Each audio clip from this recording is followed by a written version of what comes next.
Si rinnova anche quest'anno l'edizione di Fonti d'Estate, che è un'iniziativa di carattere artistico e culturale che si realizza a San Leonardo de Siete-Fuentes, nella splendida località del Bosco, divenuto giardino storico di Sardegna, vicino appunto alle importantissime e storiche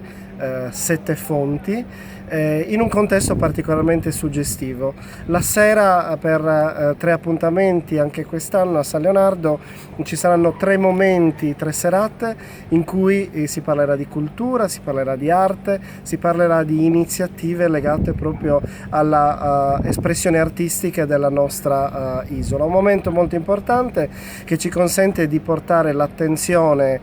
su San Leonardo, di portare l'attenzione sulla valorizzazione turistica del nostro borgo e su ragionare su nuove iniziative in grado di valorizzare il nostro paese.